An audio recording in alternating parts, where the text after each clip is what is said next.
You are not going to believe who stopped into SMKW today. Actually, you are, because you can see him. Let's light it up.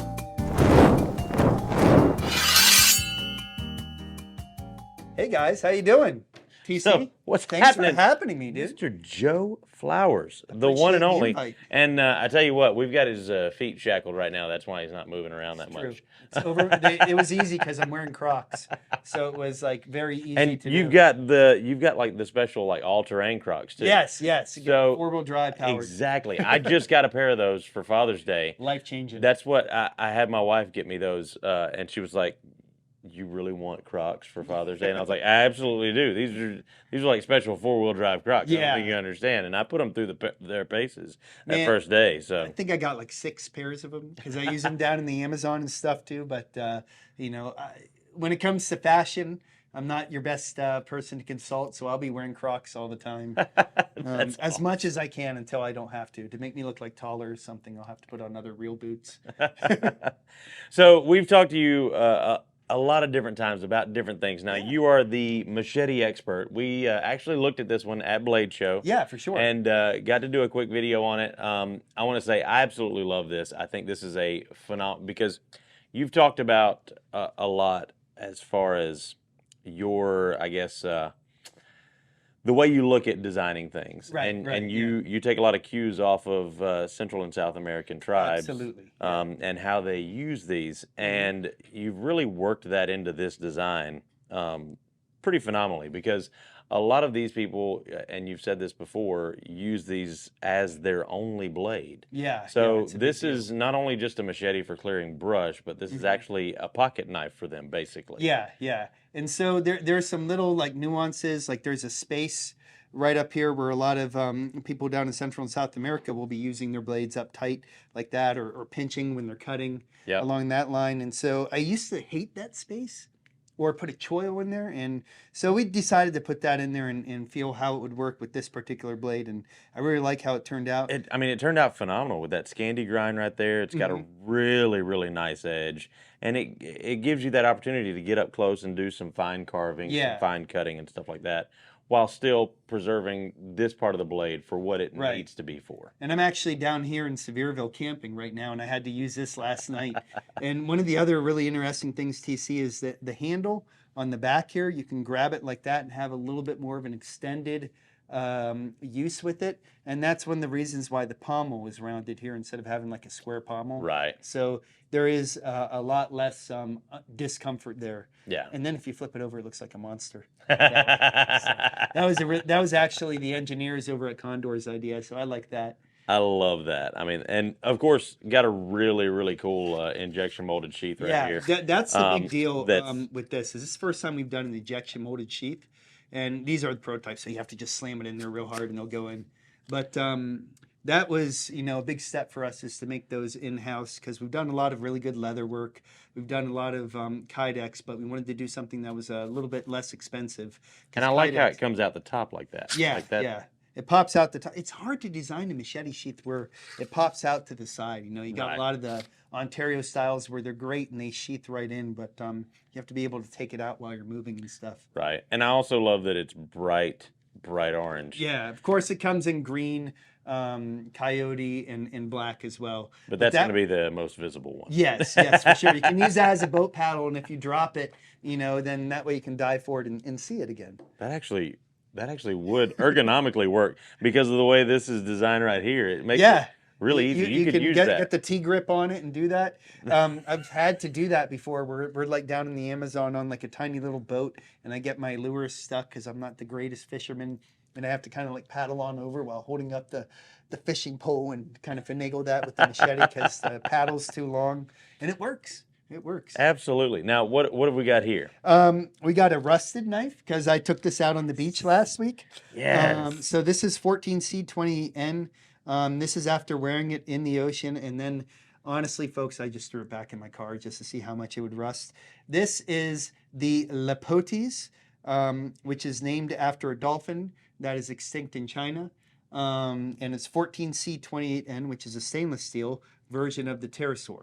So it's 14C28N. That thing's been all fish kebabbed and gross. So I use it as my kitchen knife or my fishing knife. But I gotta say, so you wore this in the ocean and then Yes. basically without cleaning it, just threw it back in your car. Yeah, I sprayed it That's off like maybe 2 days later. that's still not bad. Like Yeah. to just have that much rust on it. I mean, I've seen, a lot of stainless steels do a lot worse than Yeah. that. It's not Magna Cut though. It's not H2. Right. So, if it's going to be a very dedicated saltwater blade, you might want to upgrade to that steel. But 14C28N is a very cool stainless steel we're working with. We can get the heat treat up a bit higher, around 58, 59.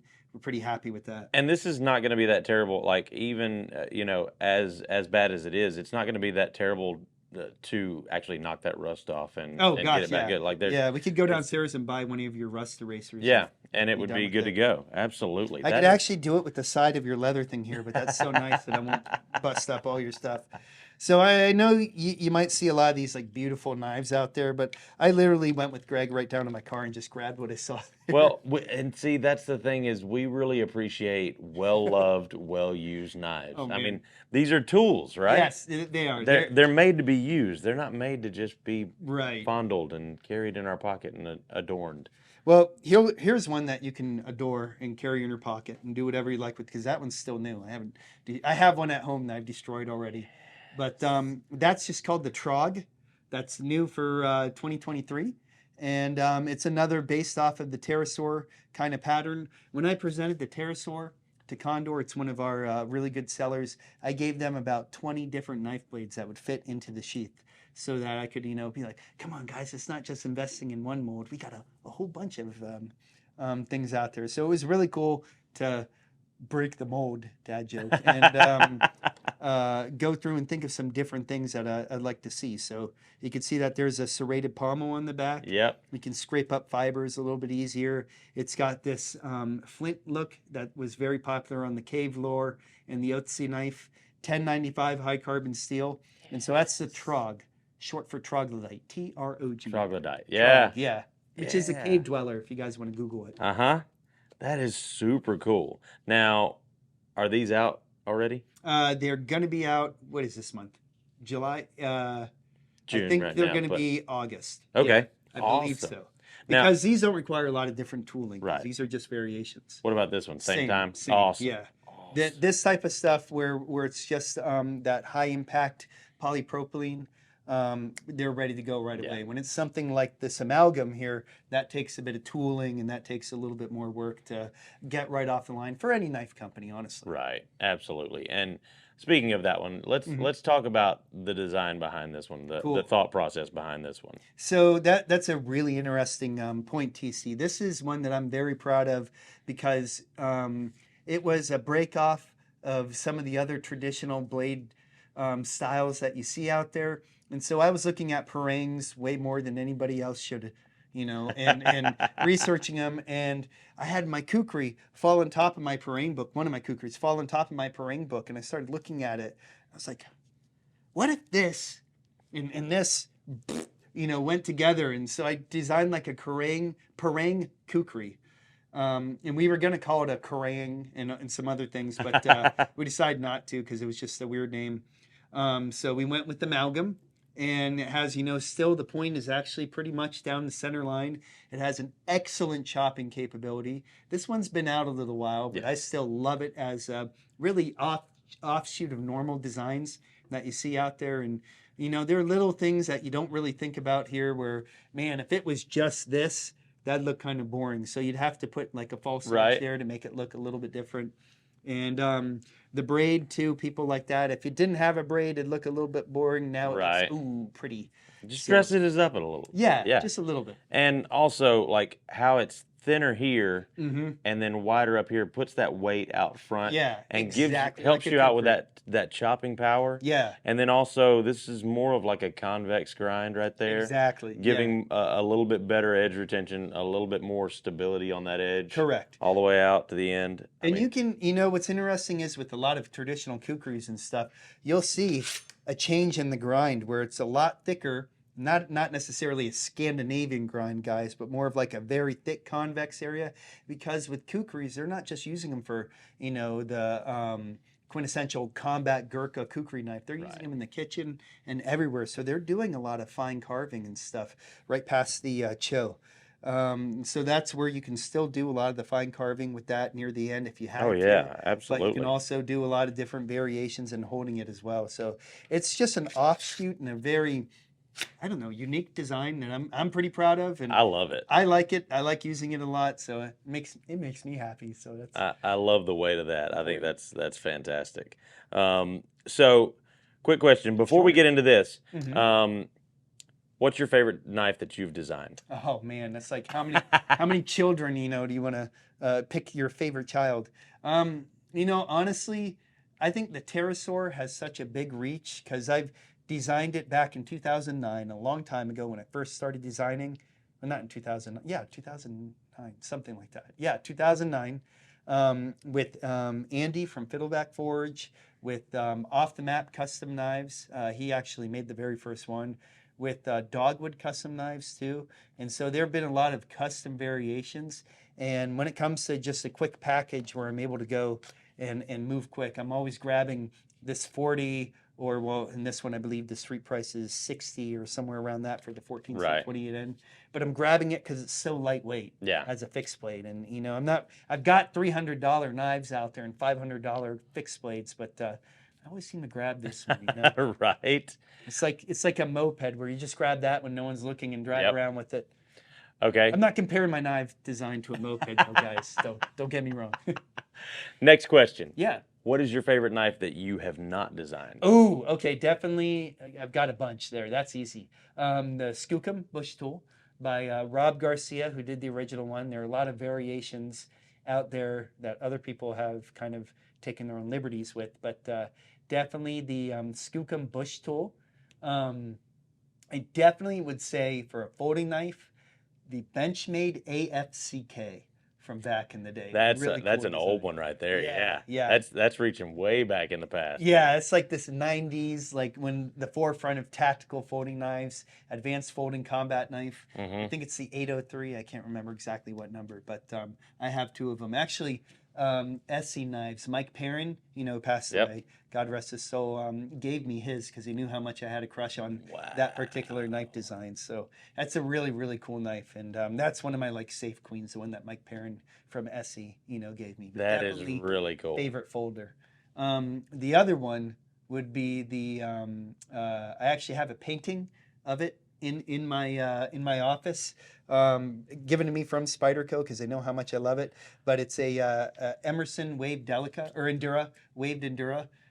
That's one of my go-to favorites. So whenever I'm traveling, segue, I carry a BYRD because it's like the less expensive version. Right. If I find like a friend or someone and I'm going to give them a gift, I don't feel so bad as giving away my Endura. So I Right. carry this,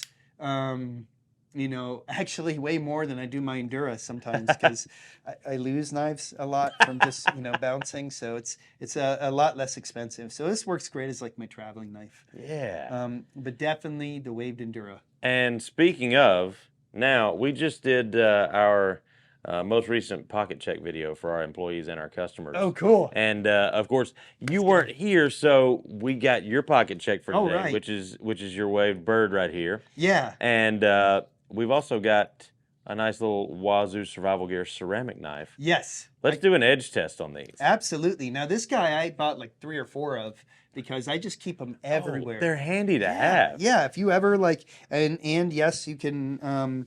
People can get through TSA if they want to. No liabilities here with this because it's actually cutting. It's a cutting tool, not a knife. You're gonna have problems, hurting people with that. Right. But are you doing the test or am I? I will do it right here. Okay. So, Because otherwise I'll be biased and try and cheat. you'll start sawing on it. Yeah. I'm gonna say 400.